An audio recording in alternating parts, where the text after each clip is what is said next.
നമുക്കൊക്കെ അറിയുന്ന വിഷയമാണ് പരിശുദ്ധ ഫത്ഹുൽ മുഈനിൽ. ഇനി നമ്മൾ ഓതേണ്ട ഭാഗം അതാണ്. അത് നമുക്ക് ഓതാം. ഞാൻ ആദ്യം പേസ്റ്റ് ചെയ്തിട്ടുണ്ട്, അതൊന്ന് ടെക്സ്റ്റ് ചെയ്തിട്ടുണ്ട്. അതൊന്ന് സുഹൃത്തുക്കൾ ആദ്യം ടെക്സ്റ്റ് ചെയ്ത ഭാഗം ഒന്ന് എടുത്തൊന്ന് മെയിനിൽ ഇടണമെന്ന് അറിയിക്കുക. ഞാൻ ആദ്യം ടെക്സ്റ്റ് ചെയ്ത ആ ഭാഗം പ്രിയപ്പെട്ട സുഹൃത്തുക്കളൊന്ന് ആദ്യം ഇടണമെന്ന് അറിയിക്കുകയാണ്. ഞാൻ ആദ്യം ടെക്സ്റ്റ് ചെയ്ത്, ഇപ്പം ടെക്സ്റ്റ് ചെയ്തില്ല, ഞാൻ 2-3 ഒന്നിച്ച് പേസ്റ്റ് ചെയ്താണ്. ആദ്യം ഞാൻ ടെക്സ്റ്റ് ചെയ്ത ഭാഗം ഒന്ന് കട്ട് ചെയ്ത് പേസ്റ്റ് ചെയ്താൽ നന്നാകുമെന്ന് സുഹൃത്തുക്കളെ അറിയിക്കാണ്. നമുക്ക് തുടങ്ങാം. അപ്പൊ തയമ്മും, മിനിഞ്ഞാന്ന് സുഹൃത്ത് രാത്രി വിളിച്ചിരുന്നു ക്ലാസ് റൂമിൽ നിന്ന് തന്നെ. ഒരു സുഹൃത്ത് എന്റെ തലക്ക് മുഖത്ത് ചെറിയ പരിക്ക് പറ്റി, എങ്ങനെയാണ് തയമ്മം ചെയ്യേണ്ടതെന്നൊക്കെ ചോദിച്ച് ഒരു സുഹൃത്ത് വിളിച്ചിരുന്നു. അള്ളാഹു ആ സുഹൃത്ത് കാണുന്നില്ല. ഏതായാലും ഷിഫയായിട്ടുണ്ടാകുമെന്ന് കരുതാണ്. അല്ലെങ്കിൽ അള്ളാഹു എത്രയും പെട്ടെന്ന് ഷിഫ നൽകുമാറാവട്ടെ. എന്തോ ചെറിയൊരു വഴുകിയായിട്ട് മറ്റോ വീണ് അപകടം പറ്റിയതാണ്. ആ സുഹൃത്ത് അവിടെ ക്ലാസ് റൂമിലുണ്ട്, ആള് സ്ഥലത്തുണ്ടോ എന്നറിയില്ല. ഏതായാലും അള്ളാഹു ഷിഫ കൊടുക്കുമാറാവട്ടെ. അതുപോലെ അങ്ങനെ നല്ല കാര്യങ്ങളൊക്കെ കൂടുതൽ മനസ്സിലാക്കാനും പഠിക്കാനും ഒക്കെ നമുക്ക് എല്ലായ്പ്പോഴും അള്ളാഹു തൗഫീഖ് ചെയ്യട്ടെ എന്ന് ദുആ ചെയ്ത് വിഷയത്തിലേക്ക് കടക്കാം. തത്തിമ്മത്ത്, ഇതൊരു പൂർത്തീകരണമാണ്. മഹാനായ സൈനുദ്ദീൻ മഖ്ദൂം തങ്ങൾ കിതാബിൻ തത്തിമ്മത്ത് എന്ന് പറയുന്നത് ബഹുമാനപ്പെട്ട മത്ന് എന്ന് പറഞ്ഞ മൂലഗ്രന്ഥമായ ഖുറത്തുൽ ഐനി ബി മുഹിമ്മാത്തിൽ ഇല്ലാത്ത ഒരു വിഷയം പൂർണ്ണമായും അവതരിപ്പിച്ചു തരികയാണ് മുസന്നിഫ് റഹിമഹുല്ല ചെയ്യുന്നത്. അപ്പോൾ ഈ വുളൂഇന്റെ ഭാഗവും കുളിയുടെ ഭാഗവും ഒക്കെ പറയുമ്പോൾ ഇതിന് സാധിക്കാത്ത ആളുകൾക്ക് ചെയ്യേണ്ട മറ്റൊരു നിയമമാണ് തയമ്മും. അതുകൂടി ശാരിഹ് റഹിമഹുല്ല മാത്തിന് പറഞ്ഞില്ലെങ്കിലും മൂലഗ്രന്ഥത്തിൽ പറഞ്ഞില്ലെങ്കിലും വ്യാഖ്യാന ഗ്രന്ഥത്തിൽ പറയുന്നു എന്ന അർത്ഥത്തിലായിരിക്കാം തത്തിമ്മത്തുൻ എന്ന് നൽകിയിരിക്കുന്നത്. ഇതൊരു പൂർത്തീകരണമാണ്. മനസ്സിലായി കാണും. മൂലഗ്രന്ഥവും മത്തിനും ഷറഹൊക്കെ മറന്നിട്ടുണ്ടാകൂല എന്നാണ് ഞാൻ കരുതുന്നത്. തൽക്കാലം മറന്നുപോ എന്ന് പരിശോധിക്കാൻ വേണ്ടി ഒരു ചോദ്യമാണ് ഈ നമ്മൾ ഓതിക്കൊണ്ടിരിക്കുന്ന കിതാബിന്റെ മൂലഗ്രന്ഥത്തിന്റെ പേര്, അതായത് മത്തിനിന്റെ പേര് സുഹൃത്തുക്കളൊന്ന് ടെക്സ്റ്റ് ചെയ്യുക. നമ്മൾ ഓതിക്കൊണ്ടിരിക്കുന്ന കിതാബിന്റെ ഫത്ഹുൽ മുഈനാണ് കിതാബ്. ഈ കിതാബിന്റെ മത്തിനിന്റെ സൗണ്ട് കുറവുണ്ടോ? സൗണ്ട് കുറവുണ്ടെങ്കിൽ വലിയ പ്രയാസമാണ്. സൗണ്ട് കുറവുണ്ടോ സുഹൃത്തുക്കളെ? നോ. അസ്കർ കണ്ണൂർ, നിങ്ങൾക്കാണ് സൗണ്ട് കുറവെന്ന് തോന്നുന്നുണ്ട്. മറ്റുള്ളവരൊക്കെ ഗുഡ് എന്നും ഓക്കെ എന്നൊക്കെ കൊടുത്തിട്ടുണ്ട്. സൗണ്ട് നല്ല രൂപത്തിൽ തന്നെ മുന്നോട്ട് പോകട്ടെ. നിങ്ങളുടെ ശബ്ദം ഒന്ന് ക്ലിയർ ചെയ്യാൻ അറിയാം. No problem. ഓക്കെ. അപ്പൊ ഏതായാലും ആ മത്തിനിന്റെ മൂലഗ്രന്ഥത്തിന്റെ പേര് ഒന്ന് ടെക്സ്റ്റ് ചെയ്യും. നമ്മൾ ഓതിക്കൊണ്ടിരിക്കുന്ന കിതാബിന്റെ മൂലഗ്രന്ഥം എന്ന് പറഞ്ഞാൽ ഗ്രന്ഥവും മൂലഗ്രന്ഥവും വ്യാഖ്യാന ഗ്രന്ഥവുമായിട്ടാണ് ഈ കിതാബ് ഉള്ളത്. അതെ, മുത്തഫരിദ് എന്ന സുഹൃത്ത് ഏതോ കാര്യമായ പണ്ഡിതനാണെന്നാണ് തോന്നുന്നത്. ഖുറത്തുൽ ഐൻ ബിൽ മുഹിമ്മാത്തിദ്ദീൻ അബ്ദുള്ള 970 എഴുതിയിട്ടുണ്ട്, മുത്തഫരിദും എഴുതിയിട്ടുണ്ട്. ആ ഗ്രന്ഥത്തിൽ ഈ തയമ്മുമിനെ കുറിച്ച് പറഞ്ഞിട്ട് കാണുന്നില്ല. എന്നാൽ വ്യാഖ്യാന ഗ്രന്ഥമായ ഫത്ഹുൽ മുഈനിൽ ഇതിനെക്കുറിച്ച് പറഞ്ഞിട്ട് കാണുന്നു. രണ്ട് മത്തിന് എഴുതിയ ഈ രചയിതാവിന്റെ പേര് ഒന്ന് ടെക്സ്റ്റ് ചെയ്താലും, മത്തിന് എഴുതിയ രചയിതാവിന്റെ പേര് ഒന്ന് എഴുതുക. മൂലഗ്രന്ഥം എന്ന ഖുറത്തുൽ ഐൻ ബി മുഹിമ്മാത്തിദ്ദീൻ എന്ന കിതാബ് രചിച്ചയാൾ, അതായത് മുസന്നിഫ് എന്ന് പറയും, ഇംഗ്ലീഷിൽ ഓദർ എന്ന് പറയും അല്ലെ? ഓദർ എന്നല്ലേ പറയാ എഴുത്തുകാരന്? അതെ, ഓദർ. അതെ, ഓദറാണ്. അപ്പൊ അതൊന്ന് പറ. ആ ഖുറത്തുൽ ഐൻ എന്ന ഗ്രന്ഥം രചിച്ചയാൾ ആരാണ്? മുസന്നിഫ് ആരാണ്? ഓദർ ആരാണ് എന്നാണ് ചോദ്യം. എല്ലാവർക്കും അറിയാം, എന്നാലും ഒരു ഓർമ്മ പുതുക്കലിന് വേണ്ടി, കാരണം അത്രയും കാലം വൈകിയിട്ടുണ്ട്, അതുകൊണ്ട് ഒന്ന് പെട്ടെന്ന് പറഞ്ഞോളൂ. എന്റെ ശബ്ദം കേൾക്കുന്നില്ല? ഞാൻ DC ഒന്നുമല്ലല്ലോ. ഓക്കെ, ഞാൻ DC ഒന്നുമല്ലല്ലോ സുഹൃത്തുക്കളെ. ചോദ്യം കേട്ടല്ലോ? ഓക്കെ. ആ ചോദ്യം ഒന്ന് പറഞ്ഞു. മുത്തഫരിദ് എന്ന സുഹൃത്ത് എഴുതിയിട്ടുണ്ട്, സൈനുദ്ദീൻ മഖ്സൂം എന്ന് എഴുതിയിട്ടുണ്ട്. മറ്റു സുഹൃത്തുക്കളും ഒന്ന് ടെക്സ്റ്റ് ചെയ്യട്ടെ.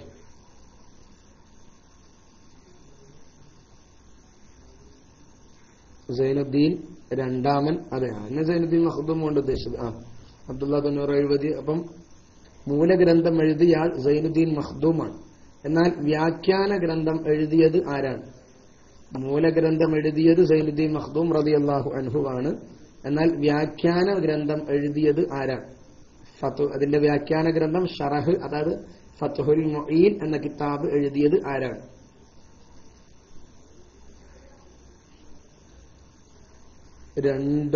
രണ്ടാളും ഒന്ന് തന്നെയല്ലേ? ചോദിച്ചതിന് ഉത്തരം പറഞ്ഞു. ഒന്നാണെങ്കിൽ ആണെന്ന് പറയും. മുത്തഫരീദ് എന്നുള്ള സുഹൃത്ത് ഇങ്ങോട്ട് സംശയമാണ്. രണ്ടാളും ഒന്ന് തന്നെയല്ലേ? ചോദിച്ചതിന് ഉത്തരം എഴുതിക്കോളൂ. അതെ, യെസ് ആണ് അല്ലെ?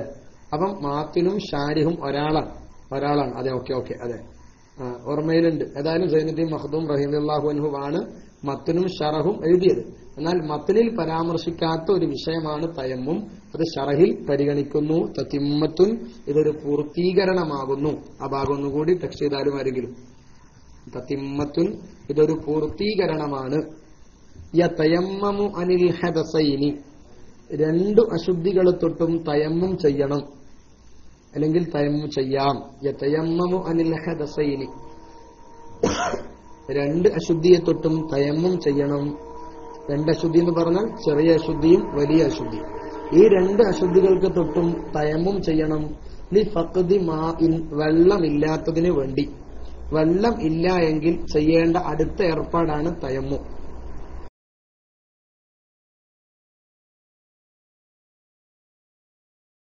അപ്പൊ ലി ഫഖ്ദി മാഇൻ, വെള്ളമില്ലാത്ത ഖൗഫി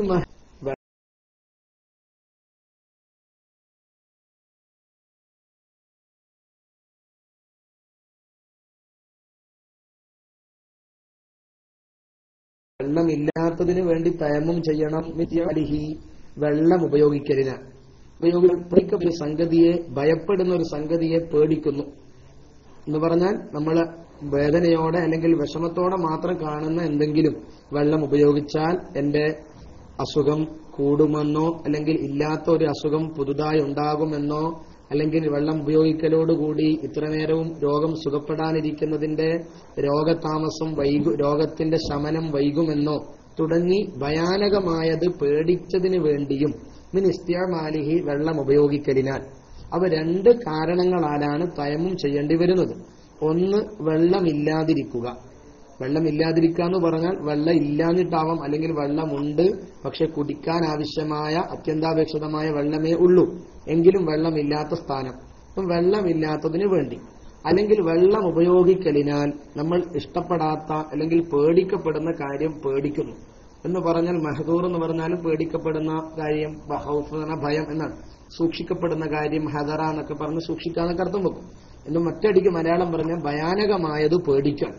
നമ്മൾ വരരുതെന്നാഗ്രഹിക്കുന്ന വെള്ളം ഉപയോഗിച്ചാൽ ഇന്ന് അസുഖം കൂടും, അല്ലെങ്കിൽ ഇന്ന് അസുഖം മാറാനിരിക്കുന്നു, സുഖമാവാൻ അടുത്തിട്ടുണ്ട്, പക്ഷേ വെള്ളം ഉപയോഗിച്ചാൽ അസുഖം കൂടുതലാകും. ഇത്തരം തുടങ്ങി, അല്ലെങ്കിൽ അസുഖം സുഖപ്പെടാൻ കാലതാമസം എടുക്കേണ്ടി വരും. ഇത്തരം സന്ദർഭങ്ങളിൽ തയമ്മും ചെയ്യണം. യതയമ്മമു അനിൽ ഹദസൈനി, രണ്ട് അശുദ്ധിയെ തൊട്ട് തയമ്മും ചെയ്യണം. ലി ഫഖ്ദി മാഇൻ, വെള്ളമില്ലാത്തതിന് വേണ്ടി. ഔ ഖൗഫി മഹ്ദൂരിൻ, അല്ലെങ്കിൽ ഭയാനകമായത് പേടിച്ചതിന് വേണ്ടിയും ഇസ്തിഅമാലിഹി, വെള്ളം ഉപയോഗിക്കലിനാൽ. എന്തുകൊണ്ടാണ് തയമ്മും ചെയ്യേണ്ടത്? ബി തുറാബിൻ തഹൂരിൻ, ശുദ്ധിയുള്ള മണ്ണുകൊണ്ട്. ശുദ്ധിയുള്ള മണ്ണുകൊണ്ട് തയമ്മും ചെയ്യണം. മണ്ണ് എങ്ങനെയായിരിക്കണം? ലഹു ഗുബാറുൻ, ആ മണ്ണിന് പൊടി വേണം, പൊടിയുള്ള മണ്ണായിരിക്കണം. അപ്പൊ പൊടിയുള്ള ശുദ്ധിയുള്ള മണ്ണ് കൊണ്ട് തയമ്മും ചെയ്യണം. അപ്പൊ തയമ്മും ചെയ്യാൻ ഉപയോഗിക്കേണ്ടത് പൊടിയുള്ള ശുദ്ധിയുള്ള മണ്ണായിരിക്കണം എന്നാണ് മനസ്സിലാക്കേണ്ടത്. പൊടിയുള്ള ശുദ്ധിയുള്ള മണ്ണായിരിക്കണം. പൊടിയില്ലാത്ത മണ്ണ് പോരാ. പൊടിയില്ലാത്ത മണ്ണ് പോരാ, പൊടിയുള്ള മണ്ണ് ആയിരിക്കണം. അർക്കാനുഹു, എന്നാൽ തയമ്മുമിന്റെ ഫർളുകൾ, തയമ്മും ചെയ്യുമ്പോൾ ശ്രദ്ധിക്കേണ്ട നിബന്ധനകൾ, ഫർളുകൾ എന്തൊക്കെയാണ്? തയമ്മുമാവാൻ ആവശ്യമായ ഘടകങ്ങൾ ഏതൊക്കെയാണ്? അർക്കാനുഹു, തയമ്മുമിന്റെ റുക്നുകൾ. നിയ്യത്തുസ്തിബാഹത്തി സ്വലാത്തിൽ മഫ്റൂള, ഫർളാക്കപ്പെട്ട നിസ്കാരം ഹലാലാക്കുന്നു എന്ന് കരുതലാണ്. ഫർളാക്കപ്പെട്ട നിസ്കാരം ഹലാലാക്കുന്നു എന്ന് കരുതലാണ്. തയമ്മും ചെയ്യുന്നു എന്ന് കരുതിയാൽ പോരാ, ഇങ്ങനെ തന്നെ കരുതണം. നിയ്യത്തുസ്തിബാഹത്തി സ്വലാത്തിൽ മഫ്റൂള, ഫർളാക്കപ്പെട്ട നിസ്കാരം ഹലാലാക്കുന്നു എന്ന് കരുതലാണ് ഒന്നാമത്തേത്. എന്ന് കരുതിയാലും ഏകദേശം അംഗീകരിക്കപ്പെടും അല്ലെ? ഞാൻ വുളൂ ചെയ്യുന്നു, വുളൂവിന്റെ ഫർദിനെ വീട്ടുന്നു, ഇതിലൊക്കെ അംഗീകരിക്കപ്പെടും. പക്ഷെ തയമ്മും ചെയ്യുന്നത് തയമ്മും ചെയ്യുന്നു എന്ന് കരുതിയാൽ പോരാ. ഇവിടെ കരുതേണ്ടത് ഫർളാക്കപ്പെട്ട നിസ്കാരത്തെ ഹലാലാക്കുന്നു എന്നായിരിക്കണം. അർക്കാനുഹു, തയമ്മുമിന്റെ ഫർളുകൾ. നിയ്യത്തുസ്തിബാഹത്തി സ്വലാത്തിൽ മഫ്റൂള, ഫർളാക്കപ്പെട്ട നിസ്കാരം ഹലാലാക്കലിനെ കരുതലാണ്. അതെപ്പോഴാ കരുതേണ്ടത്? മഖറൂനത്തൻ ബിനഖ്ലി തുറാബി, മണ്ണ് അടിച്ചെടുക്കലിനോട് അന്വരിക്കപ്പെട്ട നിലയിൽ, യോജിച്ച നിലയിൽ മണ്ണ് അടിച്ചെടുക്കുമ്പോൾ ഈ നിയ്യത്ത് കരുതണം. മണ്ണ് അടിച്ചെടുക്കുമ്പോൾ, മണ്ണിനെ നീക്കം ചെയ്യുമ്പോഴാണ് ഇത് കരുതേണ്ടത്. നിയ്യത്തു ഇസ്തിബാഹത്തി സ്വലാത്തിൽ മഫ്റൂള, ഫർളാക്കപ്പെട്ട നിസ്കാരം ഹലാലാക്കലിനെ കരുതലാണ്. മക്റൂനത്തൻ, അത് അന്വരിച്ച നിലയിൽ. ബി നഖലി തുറാബി, മണ്ണ് അടിച്ചെടുക്കലിനോട്, മണ്ണ് നീക്കുന്നതിനോട്. മണ്ണ് കയ്യിൽ നിന്നും മുഖത്തേക്ക് നീക്കുമ്പോൾ, അല്ലെങ്കിൽ മുഖത്തേക്ക് നീക്കുമ്പോഴാണ്, മണ്ണ് അടിച്ചെടുക്കുമ്പോഴാണ് ഇത് നിയ്യത്ത് വെക്കേണ്ടത്. വമസ്ഹു വജ്ഹിഹി, രണ്ടാമത്തെ ഫർള് മുഖം തടവലാണ്. ഒന്ന് നിയ്യത്താണ്, രണ്ട് മസ്ഹു വജ്ഹിഹി, മുഖം തടവലും, സുമ്മ യദൈഹി, പിന്നെ കൈ തടവലുമാണ്. അപ്പം ഒന്നുകിൽ 2 അല്ലെങ്കിൽ 3 ഫർള്. ഒന്ന് നിയ്യത്ത്, 2 മുഖം തടവൽ, 3 കൈ തടവൽ. ഇത് 3 തയമ്മുമിന്റെ ഫർളുകൾ. ഏത് അവയവത്തിലാണ് പരിക്കെങ്കിലും, ഏത് അവയവത്തിലാണ് വെള്ളം ഉപയോഗിക്കാൻ പറ്റാത്തതെങ്കിലും, കാലിനാണ് വെള്ളം ഉപയോഗിക്കാൻ പറ്റാത്തതെങ്കിലും തയമ്മും ചെയ്യേണ്ട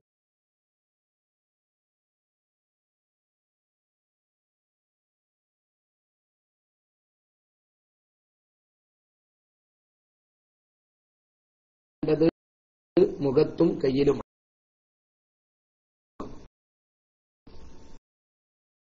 ചില ആളുകളൊക്കെ പലപ്പോഴും തെറ്റിദ്ധരിക്കുന്ന വിഷയമാണ്. ഒരു അനുഭവം തന്നെയുണ്ട്. ഒരാൾ തയമ്മും ചെയ്തു എന്ന് പറഞ്ഞു.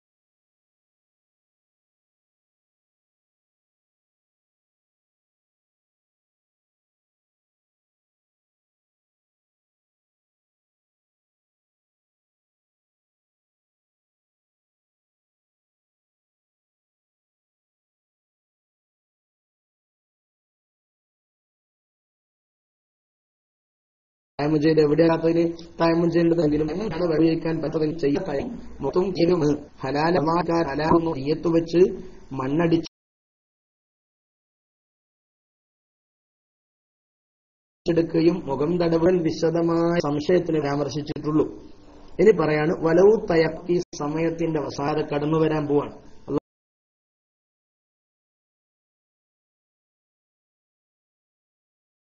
നമുക്കൊക്കെ ആവശ്യമുള്ള ഈ സ്ഥാപനം മറ്റൊക്കെ വെള്ളം വലിയ വിഷയമാണ്. വെള്ളം ഇല്ലെങ്കിൽ ഒന്നും നടക്കൂല.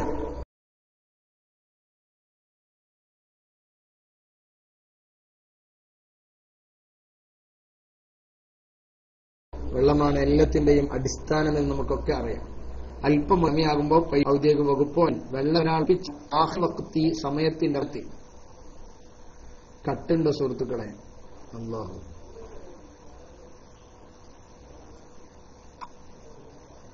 സുഹൃത്തുക്കളെ കട്ടുണ്ടോ?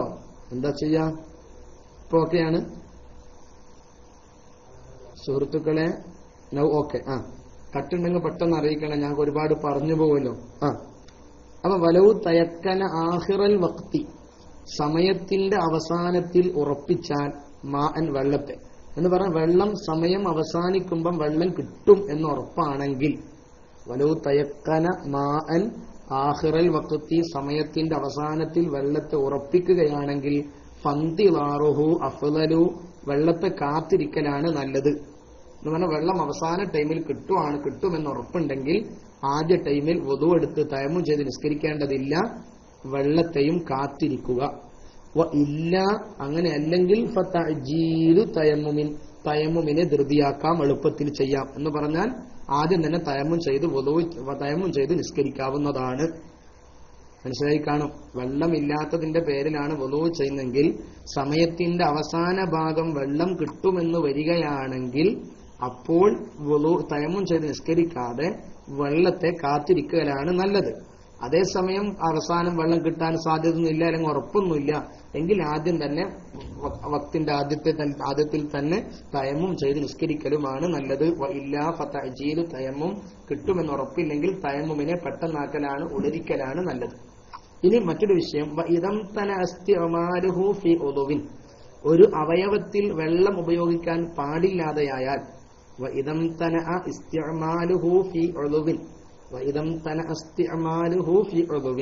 ഒരു അവയവത്തിൽ വെള്ളം ഉപയോഗിക്കൽ പാടില്ലാതായാൽ വജബ തയമ്മുമുൻ, തയമ്മും നിർബന്ധമാണ്, തയമ്മും ചെയ്തോളണം.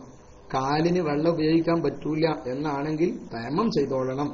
വഗസ്ലു സഹീഹിൻ, കാലിന്റെ തന്നെ വെള്ളം ഉപയോഗിക്കാൻ പറ്റുന്ന നല്ല രൂപത്തിലുള്ള സ്ഥലം കഴുകുകയും വേണം. വഗസ്ലു സഹീഹിൻ, നല്ല ഭാഗം കഴുകലും നിർബന്ധമാണ്. എന്ന് പറഞ്ഞാൽ കാലിന്റെ വിരലിനാണ് കെട്ടുവന്നതെങ്കിൽ മറ്റു വിരലല്ലാത്ത ഭാഗത്ത് കഴുകിക്കൊള്ളണം.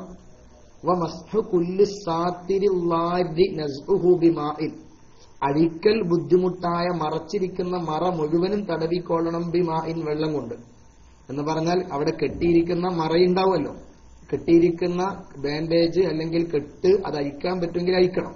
അഴിക്കൽ പ്രയാസമാണ്, അല്ലെങ്കിൽ അഴിക്കൽ മറ്റു ചില ബുദ്ധിമുട്ടുകൾ ഉണ്ടാകും എങ്കിൽ അഴിക്കേണ്ടതില്ല, പക്ഷെ അതിന്റെ മുകളിൽ വെള്ളം കൊണ്ട് തടവിക്കൊള്ളണം. വമസ്ഹു കുല്ലി സാത്തിരി, മറ മുഴുവൻ തടവണം. എങ്ങനെയുള്ള മറ? അല്ലാരി നസ്ഹു, അത് അഴിക്കൽ പ്രയാസമാണ്, പ്രയാസമാണ്. അങ്ങനെയുള്ള മറ അഴിക്കണമെന്നില്ല, പക്ഷെ അതെന്ത് ചെയ്യണം? തടവിക്കൊള്ളണം ബിമാഇൻ, വെള്ളം കൊണ്ട്. മനസ്സിലായിട്ടുണ്ടാകുമെന്ന് കരുതുന്നു. അപ്പോ ഒരു അവയവത്തിൽ പരിക്കുണ്ടെങ്കിൽ ആ അവയവത്തിൽ വെള്ളം ഉപയോഗിക്കാൻ പറ്റൂല. അപ്പൊ സ്വാഭാവികം ആ അവയവത്തിന് വേണ്ടി തയമ്മും ചെയ്യണം.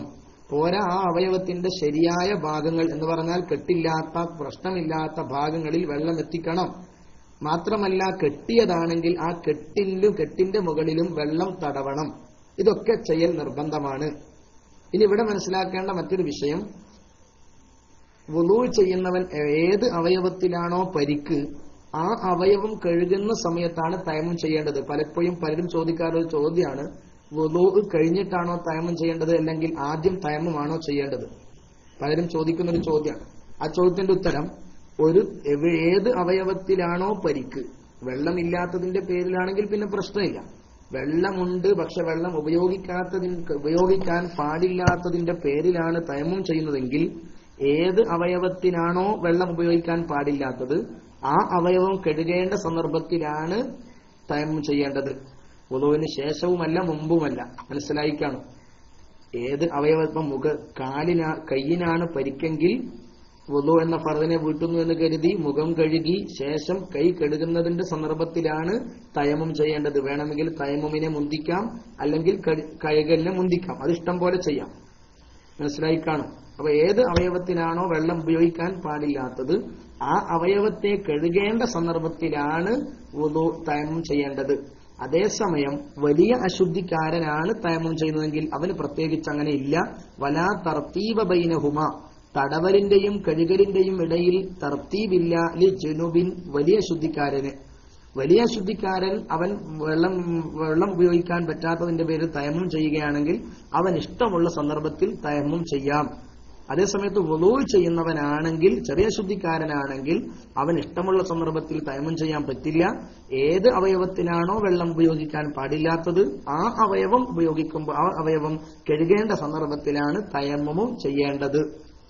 അപ്പൊ നേരത്തെ പറഞ്ഞു, ഒരു അവയവത്തിൽ വെള്ളം ഉപയോഗിക്കൽ പ്രയാസമായാൽ ഒരു തയമ്മും. ഔ ഉളുവൈനി, അതേസമയത്ത് രണ്ട് അവയവത്തിലാണ് വെള്ളം ഉപയോഗിക്കൽ പ്രയാസമെങ്കിൽ ഫതയമ്മുമാനി, അപ്പോൾ രണ്ട് തയമ്മുമാകും. രണ്ട് അവയവത്തിനാണ് വെള്ളം ഉപയോഗിക്കൽ പ്രയാസമെങ്കിൽ ഫതയമ്മുമാനി, ഒരു തയമ്മും പോരാ, രണ്ട് തയമ്മും വേണം. ഇനി വലാ യുസല്ലി ബിഹി, ഇനി മറ്റു ശ്രദ്ധിക്കേണ്ട ഒന്ന്, വലാ യുസല്ലി ബിഹി, ഒരു തയമ്മം കൊണ്ട് നിസ്കരിക്കരുത്, ഇല്ലാ ഫർളൻ വാഹിദൻ, ഒറ്റ ഫർളല്ലാതെ. അപ്പൊ ഒരു തയമ്മം കൊണ്ട് ഒരു ഫർളേ നടക്കൂ. ഒരു തയമ്മം കൊണ്ട് ഒരു ഫർള് മാത്രമേ നടക്കുള്ളൂ. വലാ യുസല്ലി ബിഹി, ഒരു തയമ്മം കൊണ്ട് നിസ്കരിക്കരുത്, ഇല്ലാ ഫർളൻ വാഹിദൻ, ഒറ്റ ഫർളല്ലാതെ. അപ്പൊ ഒരു തയമ്മം ചെയ്ത് രണ്ട് നിസ്കാരം നിസ്കരിക്കാൻ കഴിയൂല. വലൗ നദിറൻ, അത് നേർച്ചയാക്കപ്പെട്ട നിസ്കാരാണെങ്കിലും ശരി. ഒരാൾ സുന്നത്ത് നിസ്കാരത്തെ നേർച്ചയാക്കി, അങ്ങനെയാണെങ്കിൽ പോലും ഒരു നിസ്കാരം പറ്റൂ. കാരണം നേർച്ചയാക്കിയാൽ നിർബന്ധമായി ഫർള് ഒന്ന് മാത്രമേ നിർവഹിക്കാവൂ എന്നർത്ഥം. അലാ യുസല്ലി ബിഹി, അതുകൊണ്ട് നിസ്കരിക്കാൻ പറ്റൂല. ഇല്ലാ ഫർളൻ വാഹിദൻ, ഏക ഫർളല്ലാതെ നിസ്കരിക്കാൻ പറ്റുന്നതല്ല. വസഹ, എന്നാൽ സ്വഹീഹാണ്. ജനായിസു, ജനാസ നിസ്കാരങ്ങൾ സ്വഹീഹാണ്. ഫർളിൻ, ഒരു ഫർളോടുകൂടി. കാരണം ജനാസ നിസ്കാരം ഫർള് കിഫായ. ആ നിലക്ക് വസഹ ജനായിസു, ജനാസ നിസ്കാരങ്ങൾ സ്വഹീഹാണ്. ഫർളിൻ, ഫർള് നിസ്കാരത്തോടുകൂടി. അപ്പൊ ഒരു ഫർള് കൊണ്ട്, ഒരു തയമ്മം കൊണ്ട് ഒരു ഫർളയെ നിസ്കരിക്കാൻ പറ്റുകയുള്ളൂ. അതേസമയം ഒരു ഫർള് കൊണ്ട് ഫർളോടൊപ്പം വേണമെങ്കിൽ ജനാസ നിസ്കാരം ഒന്നിലധികമോ ഒന്നോ നിസ്കരിക്കുന്നതിന് കുഴപ്പമില്ല. കാരണം അത് ഫർള് കിഫയാണ്. അതുകൊണ്ട് അപ്പൊ ഇത്ര മാത്രമേ തയമ്മമിനെ കുറിച്ച് ഫത്ഹുൽ മുഈനിൽ വ്യക്തമായി പറഞ്ഞിട്ടുള്ളൂ. ഇനി ഇവിഷയകമായി എന്തെങ്കിലും നമ്മളിൽ പൊതുവെ ഉണ്ടാകുന്ന ചില സംശയങ്ങൾ സുഹൃത്തുക്കൾക്കൊക്കെ ഉണ്ടാവാം. നേരത്തെ പിന്നെ ഒരു കുട്ടിക്കാട്ടൂർ നേരത്തെ എന്തോ ഒരു ചോദ്യം ചോദിച്ചിരുന്നു, ഞാൻ ശ്രദ്ധിച്ചിട്ടില്ല, പിന്നെ ആവാമെന്നല്ലോ കരുതിയാണ്. ഏതായാലും സുഹൃത്തുക്കൾ ചോദിക്കാൻ മൈക്കിലേക്ക് വരുന്ന ആളുകൾ മൈക്കിലേക്ക് തന്നെ വന്ന് ചോദിക്കുക. അറിയുന്നത് അപ്പോൾ പറയുകയും അല്ലെങ്കിൽ ഇൻഷാ അല്ലാഹ് പിന്നീട് പറയുകയും ചെയ്യാം. അബൂ സഫീദ എന്ന സുഹൃത്ത് എന്റെ ശബ്ദം കേൾക്കുന്നുണ്ടോ? അബൂ സഫീദ എന്ന സുഹൃത്ത് എന്റെ ശബ്ദം കേൾക്കുന്നുണ്ടോ? അബൂ സഫീദ ഉണ്ടോ? അബൂ സഫീദ ശബ്ദം കേൾക്കുന്നില്ല. അബൂ സഫീദ ക്ലാസ് റൂമിൽ വരികയാണെങ്കിൽ ഒന്നെന്നെ ബന്ധപ്പെടണമെന്ന് അറിയിക്കാം. അദ്ദേഹം ഒരു ചോദ്യം ചോദിച്ചിരുന്നു അന്ന്. അതായത് ഉച്ചയ്ക്ക് ശേഷം നോമ്പുകാരന് കല്ല് തേക്കാൻ പറ്റുമോ? ഷാഫി മദ്ഹബ് അനുസരിച്ച് കറാഹത്താണ്, ചെയ്യരുത് എന്നാണ്. അതേസമയത്ത് മാലിക്കി മദ്ഹബിൽ അത് ചെയ്യുന്നതിന് യാതൊരു വിരോധവുമില്ല. അത് അവരുടെ കിതാബുകളിലൊക്കെ നല്ല രൂപത്തിൽ കാണുന്നു. സുഹൃത്ത് പലപ്പോഴും ചോദിച്ചിരുന്നു, പക്ഷേ പല തിരക്കുകൾ കാരണം നോക്കിയില്ല. നോക്കിയപ്പോഴാണെങ്കിൽ മാലിക്കി മദ്ഹബിൽ എല്ലാ കിതാബിലും വളരെ വ്യക്തമായുള്ള വിഷയമാണ്. നോമ്പുകാരന് ഉച്ചയ്ക്ക് ശേഷവും വുളൂ ചെയ്യുന്നത് യാതൊരു കുഴപ്പമില്ല എന്ന രൂപത്തിൽ മാലിക്കി മദ്ഹബിൽ എല്ലാ കിതാബുകളിലും കാണുന്നുണ്ട്. അബൂ സഫീദ എന്ന സുഹൃത്താണ് ചോദിച്ചത്. ഏതായാലും ആ സുഹൃത്ത് വരുമ്പോ ഒന്ന് കൂടി എന്നെ അറിയിക്കണമെന്ന് കൂടി അറിയിക്കാണ്. ബഹുമാനപ്പെട്ട ഷഫീഖ് 959 എന്ന സുഹൃത്ത് റൈസ് ഹാൻഡ് ചെയ്തിരുന്നു, പോയോ? കാണുന്നില്ലല്ലോ. ഏതായാലും മറ്റു സുഹൃത്തുക്കൾ ആരെങ്കിലും ഉണ്ടെങ്കിൽ, സംശയം ഉണ്ടെങ്കിൽ മൈക്കിലേക്ക് വരണമെന്ന് സ്നേഹപൂർവ്വം ക്ഷണിക്കുകയാണ്. മൈക്കിലേക്ക് നിങ്ങൾ വന്ന തൽക്കാലം നിങ്ങൾക്ക് തയമ്മിന് അടുത്ത ഭാഗത്തേക്ക് കടക്കാണ്ട് തയമ്മം തന്നെ പൂർത്തിയാക്കാന്ന് കരുതിയിട്ടാണ്. എന്തെങ്കിലും സംശയങ്ങൾ ഉണ്ടെങ്കിൽ ചോദ്യത്തിലേക്ക് വരിക. ഒരുപാട് വിഷയവുമായി ചോദ്യങ്ങളൊക്കെയുള്ള ചാൻസ് ഉണ്ട്. അതുകൊണ്ടാണ് പ്രത്യേകിച്ച് അങ്ങനെ ചോദ്യത്തിന് തന്നെ ചാൻസ് ഉണ്ട്. കാരണം വളരെ കുറഞ്ഞ ഭാഗമേ ഉള്ളൂ. യഹിയ അക്കോട് എന്ന സുഹൃത്ത് വന്നിട്ടുണ്ട്. ഞാൻ മൈക്ക് റിലീസ് ചെയ്യുന്നു. അസ്സലാമു അലൈക്കും വറഹ്മത്തുള്ളാഹി.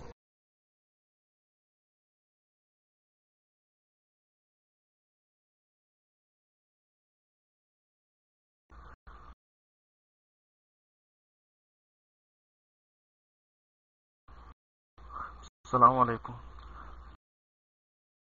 തയമ്മം ചെയ്ത് നമ്മൾ മടക്കി നിസ്കരിക്കേണ്ട നിസ്കാരം ഏതൊക്കെയാണ്? തയമ്മം ചെയ്ത്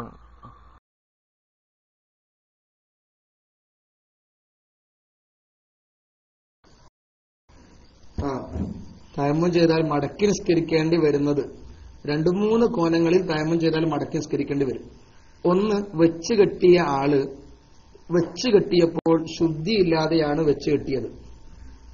കാലിന് പരിക്ക് വന്നു. കാല് പരിക്ക് വന്ന ഉടനെ പോയി കെട്ടി. അപ്പോൾ വുളൂ ഒന്നും ഉണ്ടായില്ല. ഇനി ഉള്ള വുളൂ തന്നെ നഴ്സോ മറ്റോ മുറിക്കുകയും ചെയ്തു. അങ്ങനെ വുളൂ ഇല്ലാതെയാണ് ഒരാൾ വെച്ച് കെട്ടിയതെങ്കിൽ അയാൾ നിസ്കാരം മടക്കേണ്ടി വരും.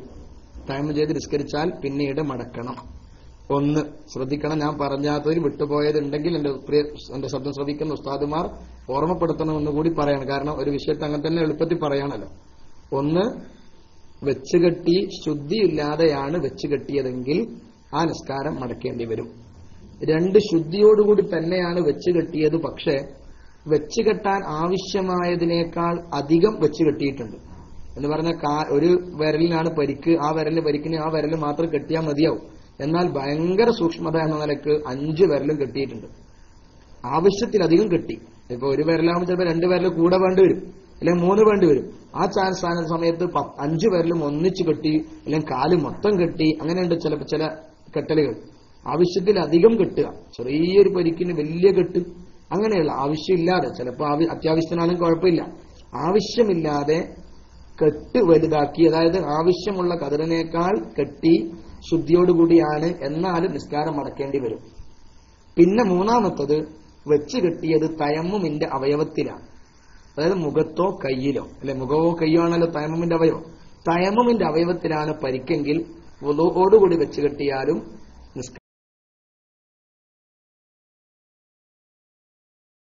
നിസ്കാരം മടക്കേണ്ടി വരും. അപ്പൊ ഞാൻ എന്റെ വെള്ളമില്ലാത്തതിന്റെ പേരിൽ തയമ്മം ചെയ്യേണ്ടി വന്നു, എന്നാലും മടക്കേണ്ടി വരും. കാരണം പൊതുവെ വെള്ളം ഉണ്ടാകുന്ന സ്ഥലമാണ്. നാടാകുമ്പോൾ സ്വാഭാവികം വെള്ളം കിട്ടും, കാരണം നമ്മൾ ജീവിക്കാൻ അങ്ങനത്തെ സ്ഥലങ്ങളെ തെരഞ്ഞെടുക്കാം. അപ്പൊ ഏതെങ്കിലും ഒരു സന്ദർഭത്തിൽ വെള്ളമില്ലാത്തതിന്റെ പേരിൽ തയമ്മം ചെയ്ത് നിസ്കരിച്ചാൽ ആ നിസ്കാരവും മടക്കേണ്ടി വരും. ഈ 4 എളുപ്പത്തിൽ ശ്രദ്ധയിൽപ്പെടുത്തിയത്. ഇനി വേറെ ഏതെങ്കിലും ഉണ്ടെങ്കിൽ നിങ്ങൾക്ക് നിങ്ങളുടെ ഓർമ്മയിലുള്ളതോ മറ്റോ അല്ലെങ്കിൽ എന്റെ പണ്ഡിത സുഹൃത്തുക്കൾ ഉണ്ടെങ്കിൽ അവരോ ഓർമ്മപ്പെടുത്തണമെന്ന് ആവശ്യപ്പെടുകയാണ്. അടുത്ത ആരെങ്കിലും മൈക്കിലേക്ക് വരുന്നെങ്കിൽ ചോദ്യകർത്താക്കളെ പ്രത്യേകം സ്നേഹപൂർവ്വം ക്ഷണിക്കുകയാണ്. ആരെങ്കിലും ഉണ്ടെങ്കിൽ പെട്ടെന്ന് വരിക. നമുക്ക് ഒരുപാട് ആവശ്യമുള്ള മനസ്സിലാക്കാനുണ്ടാവും. ഞാൻ മനസ്സിലാക്കാത്തത് കൂടി ഒരുപാട് എന്റെ പ്രിയപ്പെട്ട സുഹൃത്തുക്കളിൽ നിന്ന് മനസ്സിലാക്കാനുണ്ടാവും. ഇതൊരു പഠന ക്ലാസ്സാണ്. അതുകൊണ്ട് തന്നെ സ്വാഭാവികമായും എടുക്കുന്ന എനിക്കും പഠിക്കണം, നിങ്ങൾക്കും പഠിക്കാൻ സൗകര്യപ്പെടണം. അള്ളാഹു തൗഫീഖ് ചെയ്യട്ടെ എന്ന് കൂടി ദുആ ചെയ്യാം. അതുകൊണ്ട് ചോദ്യകർത്താവ് അറിയുന്നവരാണെങ്കിലും അവരുടെ ആവശ്യമുള്ളതാണ്, ക്ലാസ്സിൽ പരാമർശിക്കാത്തതാണ് എങ്കിലും കൂടി ചോദിക്കണമെന്ന് അറിയിക്കാം. അങ്ങനെ ഉണ്ടാവും. ചില വിഷയങ്ങളൊക്കെ ചോദ്യകർത്താക്കളിൽ നിന്നായിരിക്കാം നമുക്ക് ബോധം ഉണ്ടാവുക. പല വിഷയങ്ങളെക്കുറിച്ചും മനസ്സിലാക്കുമ്പോൾ അതിന്റെ ചോദ്യവും മറ്റൊക്കെ ഉണ്ടാകുമ്പോഴാണ് വിശാലമായി മനസ്സിലാക്കാൻ കഴിയുക. അബൂ സഫീദ ചോദിച്ചതുകൊണ്ട് ഉച്ചയ്ക്ക് ശേഷം സവാലിന് ശേഷം നോമ്പുകാരന് സിവാക്ക് സുന്നത്ത് കറാഹത്ത് സിവാക്ക് ചെയ്യുന്നതിന് യാതൊരു വിരോധവുമില്ലെന്ന് മാലിക്കി മദ്ഹബിന് മനസ്സിലാക്കാൻ ആ സുഹൃത്തിന്റെ ചോദ്യമാണ് നിമിത്തായത്. ചോദ്യം എല്ലാം നോക്കാൻ സമയം കിട്ടിയില്ലെങ്കിലും സമയം കിട്ടുമ്പോഴെങ്കിലും നോക്കി, അല്ലെങ്കിൽ അങ്ങനെ ഒരു ചോദ്യം, അങ്ങനെ ഒരു വകുപ്പുണ്ടെന്നെങ്കിലും മനസ്സിലാക്കാൻ കഴിയും. വീണ്ടും സുഹൃത്ത് റൈസ് ഹാൻഡ് ചെയ്തിട്ടുണ്ട്. ഞാൻ സുഹൃത്തിനെ ക്ഷണിക്കുന്നു.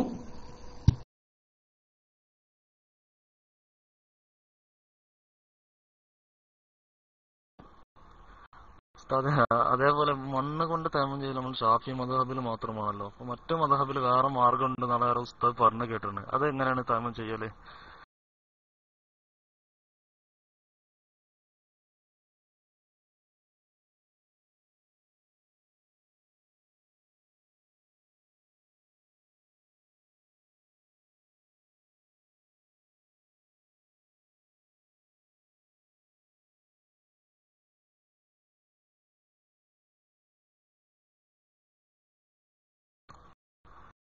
ഷാഫി മദ്ഹബില് മണ്ണ് കൊണ്ടാണല്ലോ തയമ്മം ചെയ്യല്. മറ്റു മദ്ഹബിലുണ്ടല്ലോ മണ്ണ് കൊണ്ടല്ലാതെ വേറെ തയമ്മം ചെയ്യാനുള്ള മാർഗം ഉണ്ടെന്ന് ഉസ്താദ് പറഞ്ഞു കേട്ടിട്ടുണ്ട്. അപ്പൊ അതെങ്ങനെ ചെയ്യലെന്ന് ചോദിച്ചു.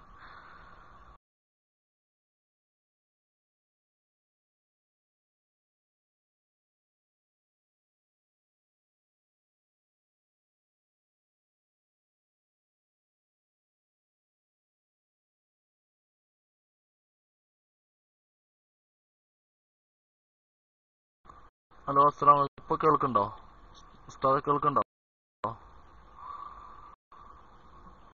ഒരു എസ് അടിക്കും.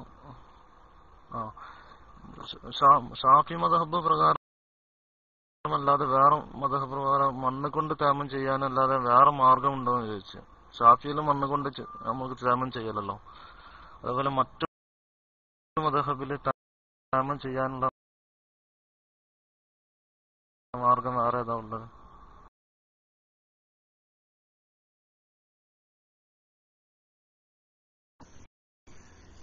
ചോദ്യം വ്യക്തമായി കേട്ടിട്ടില്ല, നെറ്റ് സ്ലോ ആയിരിക്കും. ഞാൻ മനസ്സിലാക്കിയത്, അതായത് ഷാഫി മദ്ഹബ് അല്ലാത്ത മറ്റു മദ്ഹബുകളിൽ മണ്ണല്ലാത്തത് കൊണ്ട് തയമ്മം ചെയ്യാൻ പറ്റുമോന്നാണ് അല്ലെ? അതിനല്ലേ ചോദ്യം?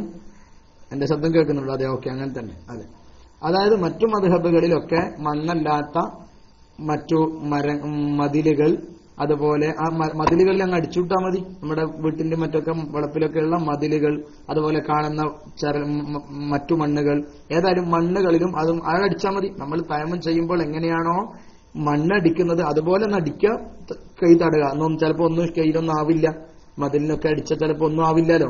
ആയാലും ആ ഉള്ളത് മതി എന്നാണ് അത്തരം മറ്റു മദ്ഹബുകളൊക്കെ ഉള്ളത്. നമ്മുടെ മണ്ണിൽ നല്ല പൊടിയുള്ള മണ്ണായിരിക്കണം, മണല് പോലും പറ്റൂല. മണല് പറ്റണമെങ്കിൽ പൊടിച്ച് പൊടി കിട്ടുന്ന രൂപത്തിലാവണം എന്നൊക്കെയാണ് നമ്മുടെ മദ്ഹബ്. മറ്റു മദ്ഹബുകളിൽ അതിനൊക്കെ ചില വഴികളൊക്കെ ഉണ്ട് എന്നാണ് ഓർമ്മപ്പെടുത്തുന്നത്. എന്നാണ്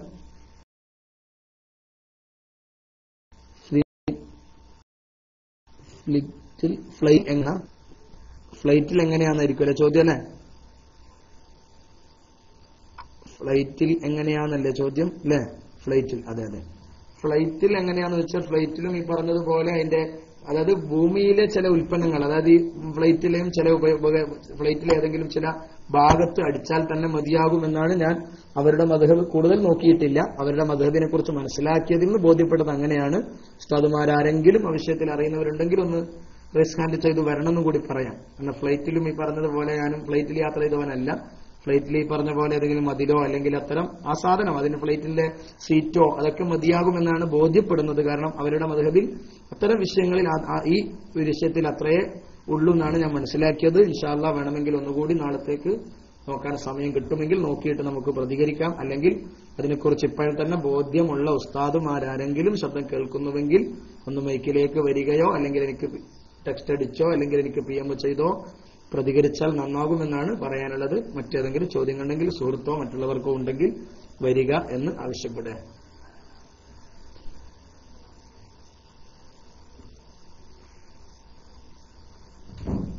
മറ്റു ചോദ്യകർത്താക്കൾ ആരെങ്കിലും ഉണ്ടെങ്കിൽ റൈസ് ഹാൻഡ് ഞാൻ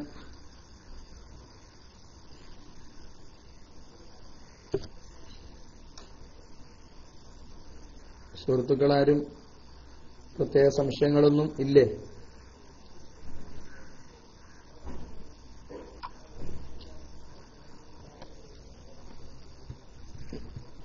ജുനൈദ് കുറ്റിക്കാട്ടൂരിൽ ശബ്ദം കേൾക്കുന്നില്ല. മുപ്പര് നേരത്തെ എന്തോ ഒരു ചോദ്യം ഇട്ടിട്ട് കണ്ടു, എന്താണെന്ന് അറിയില്ല. ഒന്ന് കേൾക്കുന്നെങ്കിൽ ടെസ്റ്റ് ചെയ്താൽ അല്ല ഒന്ന് പറഞ്ഞാൽ.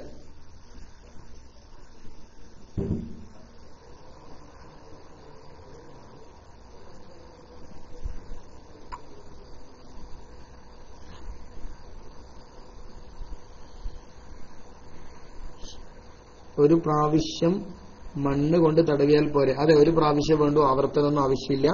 ഒരു പ്രാവശ്യമേ വേണ്ടൂ. തക്രാറൊന്നും സുന്നത്തൊന്നുമില്ല, തസ്ലീസിന്റെ ആവശ്യമൊന്നും ഇല്ല എന്നറിയിക്കാം. അതെ, ഒരു പ്രാവശ്യം മണ്ണ് കൊണ്ട് തടവിയാൽ പോരെ, അതേ മതി, കൂടുതലൊന്നും ആക്കേണ്ടതില്ല.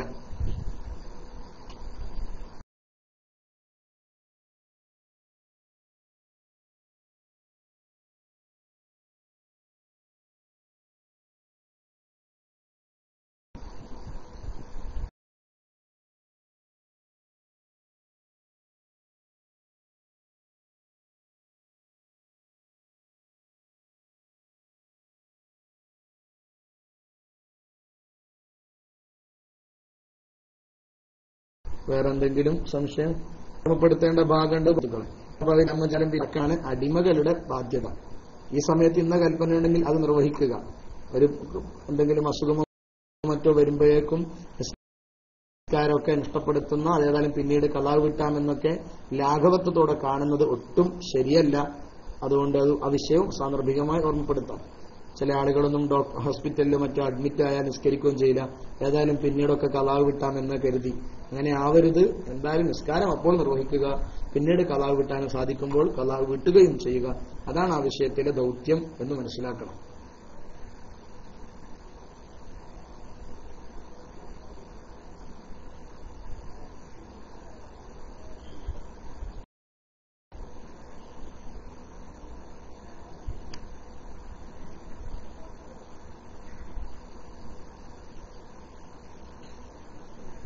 ഞാനെന്നാ ഒരു ചോദ്യം അങ്ങോട്ട് ചോദിക്കാം. ഞാൻ ക്ലാസ്സിൽ പരാമർശിച്ചത് തന്നെയാണ്, എന്നാലും ഒരു ചോദ്യം ചോദിക്കാം.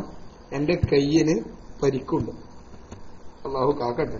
എന്റെ ഒരു വലത്തെ കൈ അല്പം ചില പ്രയാസം വന്നു. കൈ മൊത്തം ബാൻഡേജ് ഇട്ടിരിക്കുകയാണ്. ഞാൻ നിസ്കരിക്കുമ്പോൾ തയമ്മം ചെയ്യേണ്ടത് എപ്പോൾ? എന്റെ കയ്യിന് ബാൻഡേജ് ഇട്ടിട്ടുണ്ട്, വെള്ളം തട്ടാൻ പറ്റില്ല എങ്കിൽ ഞാൻ എപ്പോഴാണ് തയമ്മം ചെയ്യേണ്ടത്? ഒന്ന് നിങ്ങൾ ടെക്സ്റ്റ് ചെയ്തോളൂ. വുളു എടുത്തതിന് ശേഷമോ അല്ലെങ്കിൽ മുന്നിലോ എപ്പോഴാണ് ചെയ്യേണ്ടതെന്ന് പറയാം. ആദ്യം വുളു എടുക്കുകയാണോ വേണ്ടത്, അല്ല തയമ്മം ചെയ്യുകയാണോ, അല്ല തയമ്മം ചെയ്തിട്ട് വുളു എടുക്കുകയാണോ, എന്താണ് വേണ്ടത് എന്ന് എനിക്ക് ഉത്തരം തന്നാലും. അതാ മുത്തഫരീദ് എന്ന സുഹൃത്ത് വുളുവിന്റെ ആദ്യത്തിൽ എന്ന് ടെക്സ്റ്റ് ചെയ്തിട്ടുണ്ട്. അങ്ങനെ ഓരോരുത്തരും ഉത്തരം ചെയ്തോളൂ. ദുൽദുൽ മറ്റൊന്ന് എടുത്തിട്ടുണ്ട്. ആദ്യം വുളു എന്നിട്ടിട്ടുണ്ട്. ചോദ്യം ഒന്നുകൂടി ശ്രദ്ധിച്ചോളൂ. എന്റെ കൈ ബാൻഡേജ് ഇട്ടിട്ടുണ്ട്. കൈ എന്ന് പറഞ്ഞ ഫർലായ ഭാഗമാണ് കൈ. അപ്പൊ എന്റെ കൈക്ക് ബാൻഡേജ് ഇട്ടിട്ടുണ്ട് എങ്കിൽ ഞാൻ തയമ്മും ചെയ്യേണ്ടത് എപ്പോൾ? വുളൂവിന്റെ ആദ്യമോ അല്ലെങ്കിൽ വുളൂ കഴിഞ്ഞിട്ടോ അല്ലെങ്കിൽ മറ്റേതെങ്കിലും സമയത്തോ? നിങ്ങൾക്ക് ഉത്തരം തരാം. 3 പേര് ഉത്തരം തന്നിട്ടുണ്ട്. നിസാമിന്റെ സമയമായതിനു ശേഷം. അത് മനസ്സിലായില്ല. അതൊക്കെ അത് നമ്മൾ പരാമർശിക്കേണ്ട ഒരു വിഷയമാണ്. അതായത് ഒരാൾ തയമ്മും ചെയ്യേണ്ടത് ഏത് നിസ്കാരമാണോ നിസ്കരിക്കുന്നത് ആ നിസ്കാരത്തിന്റെ സമയമായതിനു ശേഷമായിരിക്കണം. അത് ശ്രദ്ധിക്കേണ്ട ഒന്നാണ്. ഏതായാലും അദ്ദേഹം പറഞ്ഞതിപ്പോഴാണെങ്കിൽ ഏതായാലും നമുക്ക് വളരെ ആവശ്യപ്പെട്ടിട്ടുണ്ട്. തയമ്മും ചെയ്യേണ്ടത് ഇപ്പം ളുഹറിനാണ് തയമ്മും ചെയ്തെങ്കിൽ ളുഹർ ബാങ്ക് കൊടുത്തതിന് ശേഷം മാത്രമേ പറ്റുള്ളൂ. സമയം പ്രവേശിച്ചതിന് ശേഷം മാത്രമേ തയമ്മും ചെയ്യാവൂ എന്ന് ശ്രദ്ധിക്കണം. ഇനി യഹിയാക്കോട് എഴുതിയത് വുളൂവിന്റെ അവയവം കഴുകുന്ന സമയത്ത്. അത് മനസ്സിലായില്ല. വുളൂവിന്റെ അവയവം കഴുകുന്ന സമയത്ത് നിന്നാണ് യഹിയാക്കോട് പ്രതികരിച്ചത്. സമയമായതിനു ശേഷം എന്ന് അബൂഷിബിൻ ഇട്ടിട്ടുണ്ട്. പൂർണ്ണമായ ഉത്തരം തരണം. ഒന്നുകൂടി ഞാൻ ചോദ്യം ആവർത്തിക്കുന്നു. ആദ്യം വുളു അല്ലേ? അവിടെക്കട്ടെ. ഇപ്പൊ ഇങ്ങോട്ട് ചോദ്യമില്ല, ഇപ്പൊ അങ്ങോട്ടാണ് ചോദ്യം. അതിന് ഉത്തരം മാത്രം പറയാം. ചോദ്യം ഉണ്ടെങ്കിൽ ഇൻഷാ നിങ്ങൾക്ക് വീണ്ടും മൈക്കിലേക്ക് വരാം, അല്ലെങ്കിൽ ടെക്സ്റ്റ് ഒന്ന് ചെയ്യാം. അതായത് വിഷയം ഇതാണ്. എന്റെ കയ്യിനാണ് പരിക്ക്. എന്റെ കൈ മുഴുവൻ ബാൻഡേജ് ഇട്ടിരിക്കുന്നു. അള്ളാഹു കാക്കുമാറാവട്ടെ, പേടിയാണ്. അപ്പൊ ഏതായാലും കൈ മുഴുവൻ ബാൻഡേജ് ഇട്ടു എങ്കിൽ ഞാൻ നിസ്കരിക്കാൻ പ്ലാൻ ചെയ്തു. ബാങ്ക് കൊടുത്തു, നിസ്കരിക്കാൻ പോവാണ്. അപ്പൊ ഞാൻ എപ്പോഴാണ് തയമ്മും ചെയ്യേണ്ടതെന്നാണ് ചോദ്യം. വുളു എടുക്കുന്നതിന് മുമ്പാണോ അല്ല വുളു എടുത്ത് കഴിഞ്ഞിട്ടാണോ? എപ്പോഴാണ് ചെയ്യേണ്ടതെന്നാണ് എന്റെ ചോദ്യം. ഞാൻ എന്റെ ക്ലാസ്സിൽ വ്യക്തമായി പറഞ്ഞിട്ടുണ്ട്. കേൾക്കാത്തവരോ അല്ലെങ്കിൽ അന്നേരം അശ്രദ്ധരായവരോ ഉണ്ടാവാം. ഏതായാലും ചോദ്യത്തിന് ഉത്തരം ടെക്സ്റ്റ് ചെയ്തോളൂ. ടെക്സ്റ്റ് ചെയ്തതിൽ ഉത്തരമുണ്ട് ഇല്ല എന്ന് ഞാൻ പറയുന്നില്ല, ഒന്നുകൂടി പറഞ്ഞോളൂ. അബ്ദുള്ള 9070 പറയുന്നുണ്ട് മുഖം കഴുകിയതിന് ശേഷം. ദുൽദുൽ പറയുന്നു വുളൂവിന്റെ ഇടയിൽ കൈ കഴുകേണ്ട അവസരത്തിൽ. യഹിയാക്കോടും വുളൂവിന്റെ ഇടയിൽ മുഖം കഴുകിയതിന് ശേഷം. ഇനി ആർക്കെങ്കിലും വേറെ അഭിപ്രായം ഉണ്ടെങ്കിൽ പറയാം.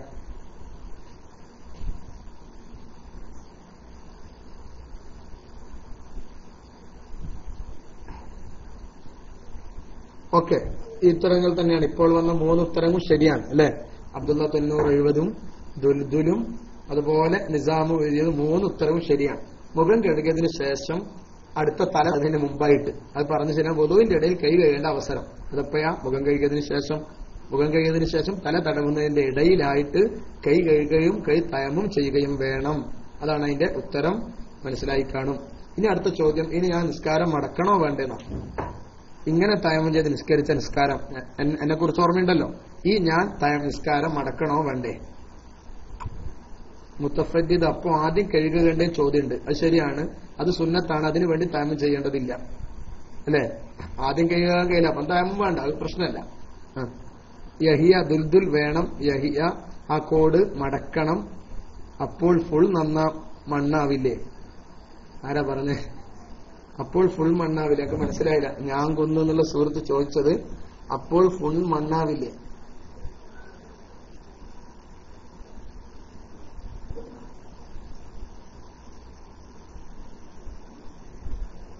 ആദ്യം വുളു ഉണ്ടെങ്കിൽ മടക്കണ്ട. ഒന്നുകൂടി ഞാൻ ചോദ്യം ആവർത്തിക്കാം. പലരും പല രൂപത്തിലും ഉത്തരിക്കുന്നുണ്ട്.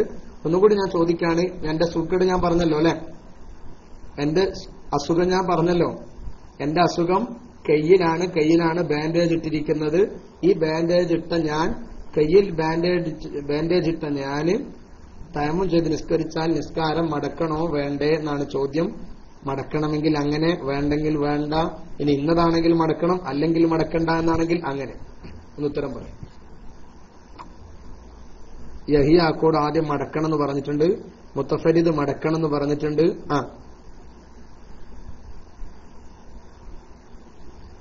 ബാൻഡേജിന് മുമ്പ് വുളു എടുത്തിട്ടുണ്ടെങ്കിൽ വേണ്ട എന്ന് പറയുന്നുണ്ട്. 3 ഉത്തര വന്നത്. മറ്റു സുഹൃത്തുക്കൾ തയമ്മുമിന്റെ അവയവം മടക്കണം. ഞാൻ ചോദിച്ചതിന് ഉത്തരം പറഞ്ഞാൽ മതി, കൂടുതലൊന്നും പറയണ്ട. ഞാൻ ചോദിച്ച ഒരു ക്ലിയറായ ചോദ്യം. അവയവത്തെ മടക്കണം.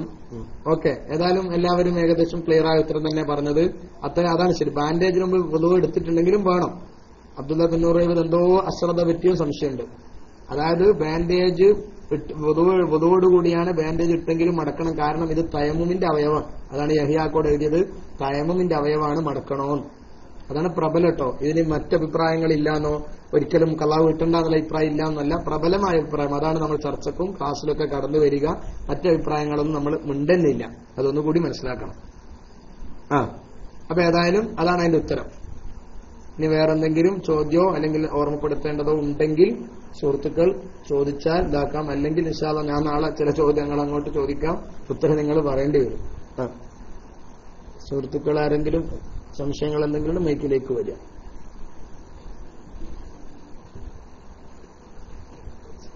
എന്ത് ചെയ്യും? അതൊരു വലിയ കേസാണ്. മണ്ണും കിട്ടാനില്ല, വെള്ളവും കിട്ടാനില്ല, അല്ലെ? അപ്പം വെള്ളം ഉപയോഗിക്കാൻ പറ്റുന്നില്ല, മണ്ണ് കിട്ടുന്നുമില്ല. മണ്ണ് കിട്ടും, നമ്മളെ ഔദ്യോഗികമായ നിയമപ്രകാരം മണ്ണില്ലെങ്കിൽ ബുദ്ധിമുട്ട് തന്നെയാണ്. അപ്പം പിന്നെ സ്വാഭാവികമായും എന്തായാലും മടക്കണമെന്നെടുത്ത് വരും. ആവുന്നത് പോലെ നിസ്കരിക്കാം. അതേസമയത്ത് മറ്റു മദ്ഹബുകളിലെ അതുപോലെ തന്നെ നമ്മുടെ മദ്ഹബിൽ തന്നെ ചില ദുർബലമായ അഭിപ്രായങ്ങളിൽ വെച്ച് വേണമെങ്കിൽ അത്തരം അഭിമുഖം ചെയ്ത് നിസ്കരിക്കാവുന്നതുമാണ് എന്നാണ് അറിയിക്കാനുള്ളത്. മണ്ണ് തീരെ കിട്ടാത്ത അവസ്ഥയിൽ, മണ്ണ് കിട്ടാത്തൊരവസ്ഥ വലിയ അപൂർവമാണ്. എവിടെയെങ്കിലുമൊക്കെ മണ്ണുണ്ടാവും. നമ്മൾ വിചാരിക്കുന്ന പോലെയൊന്നുമല്ല, മണ്ണ് എങ്ങനെയെങ്കിലും ലഭിക്കുകയൊക്കെ ചെയ്യും. ഒരു ചോദ്യം തന്നെയാണ് മണ്ണ് കിട്ടാത്ത അവസ്ഥയിൽ എന്ത് ചെയ്യുന്നുള്ളത്. മണ്ണ് കിട്ടിയില്ലെങ്കിലും മണ്ണ് കിട്ടിയില്ല എന്നുള്ളത് തയമ്മം നടന്നില്ല. അപ്പൊ സ്വാഭാവികമായിട്ടും എന്തായാലും മടക്കുക എന്നുള്ള കേസിലേക്ക് കടന്നു വരും. അല്ലെങ്കിൽ മറ്റു മദ്ഹബിനെ പോലെ ചെയ്യാവുന്നതുമാണ് എന്നാണ് അറിയിക്കാനുള്ളത് ആ വിഷയത്തിൽ.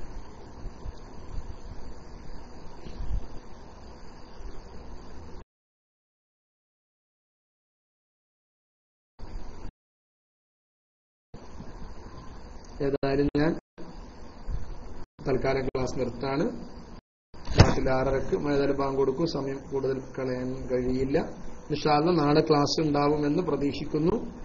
അള്ളാഹു തൗഫീഖ് ചെയ്യട്ടെ എന്ന് ദുആ ചെയ്ത് ഞാൻ എന്റെ ക്ലാസ് സുബ്ഹാനഹു വ തആല നല്ലത് പറയാനും അത് കേൾക്കാം.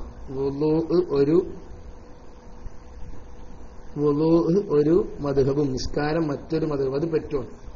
അത് വുളൂ ഒരു മദ്ഹബും നിസ്കാരം മറ്റൊരു മദ്ഹബും ആകുമ്പോൾ ശ്രദ്ധിക്കേണ്ട ഒരു കാര്യം, മറ്റു മദ്ഹബിൽ വുളൂ നമ്മൾ എടുക്കരുത് എന്ന് മാത്രം. ഏത് മദ്ഹബ അനുസരിച്ചാണോ വുളൂ എടുത്തത്, വുളൂ ഒരു മദ്ഹബ് എടുത്ത് നിസ്കരിക്കുകയും ആ മദ്ഹബിൽ വുളൂ ആവാത്ത കാരണങ്ങളെ വെച്ച് നിസ്കരിക്കാനും പറ്റില്ല. എന്ന് പറഞ്ഞാൽ രണ്ട് മദ്ഹബ് പ്രകാരവും സ്വീകാര്യമല്ലാത്തൊരു ശൈലിയിൽ എത്തിയിട്ടില്ലെങ്കിൽ നിസ്കാരം ശരിയാവും. എന്ന് പറഞ്ഞാൽ വുളൂ ഒരാൾ എന്ത് ചെയ്തു? ഷാഫി മദ്ഹബ് അനുസരിച്ച് വുളൂ എടുത്തു, ഹനഫി മദ്ഹബ് അനുസരിച്ച് നിസ്കരിക്കുകയും ചെയ്തു. അതിനിടയിൽ ഹനഫി മദ്ഹബ് അനുസരിച്ച് വുളൂ മുറിയുന്ന കാര്യം ചെയ്തു. അങ്ങനെയാണെങ്കിൽ പറ്റൂല. എന്ന് പറഞ്ഞാൽ അതനുസരിച്ച് ആരുടെ അഭിപ്രായ പ്രകാരം എന്താവൂല? നിസ്കാരം ശരിയാവൂല. രണ്ടാളുടെയും അഭിപ്രായ പ്രകാരം നിസ്കാരം സ്വഹീഹാവാത്ത അവസ്ഥയാണ് നമ്മുടെ ഈ രണ്ട് മദ്ഹബ് സ്വീകരിക്കൽ മുഖേന കടന്നു വന്നതെങ്കിൽ നിസ്കാരം സ്വഹീഹാകൂല. അല്ലെങ്കിൽ കുഴപ്പമില്ല എന്നാണ് ഒറ്റയടിക്ക് പറയാനുള്ള അതിന്റെ മറുപടി.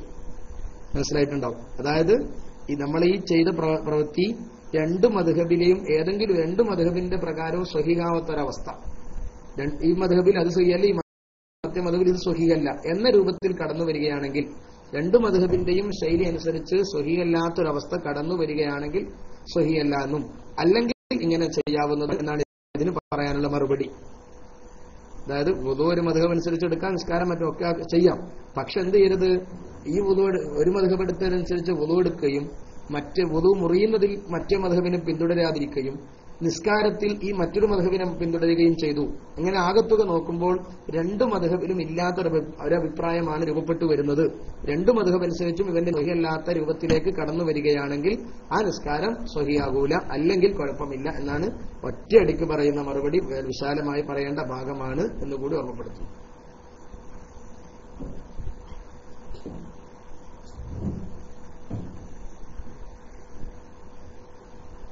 ഇൻഷാ അല്ലാഹ് തൽക്കാലം ക്ലാസ് നിർത്താണ്.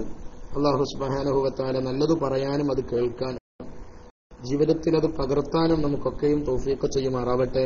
അവന്റെ ഇൽമ്, അവന്റെ ദീൻ പഠിക്കാനും അതനുസരിച്ച് പ്രവർത്തിക്കാനും നമുക്കും വേണ്ടപ്പെട്ടവർക്കും, മാതാപിതാക്കൾ, ഉസ്താദുമാർ, ശിഷ്യന്മാർ, നാം സ്നേഹിച്ചവർ, നമ്മെ സ്നേഹിച്ചവർ, ഭാര്യ സന്താനങ്ങൾ, അവർക്കൊക്കെയും അല്ലാഹു തൗഫീഖ് ചെയ്യുമാറാവട്ടെ.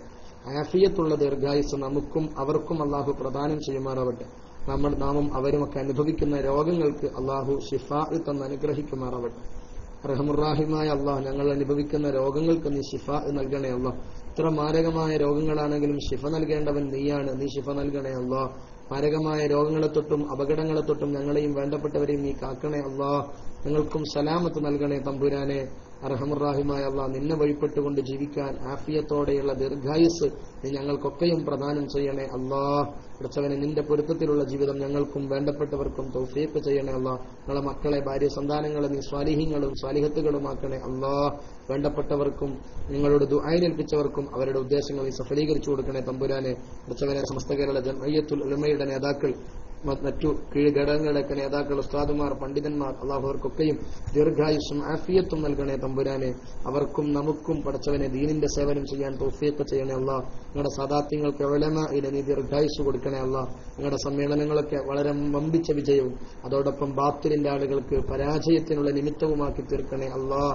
ഹക്ക് ഹക്കായി മനസ്സിലാക്കാനും അതിന്റെ പിന്നിൽ നിലകൊള്ളാനും ബാത്തിലിനെ ബാത്തിലായി അവഗണിക്കാനും ഞങ്ങൾക്കും വേണ്ടപ്പെട്ടവർക്കും തൗഫീഖ് ചെയ്യണേ അല്ലാഹ്. മുസ്ലിമീങ്ങൾക്കിടയിൽ ഐക്യം തരണേ റബ്ബേ. ഐക്യത്തെ തകർത്തവരെ നീ പരാജയപ്പെടുത്തണേ അല്ലാഹ്. മുസ്ലിമിന്റെ ശത്രുക്കളെ നീ പരാജയപ്പെടുത്തണേ അല്ലാഹ്.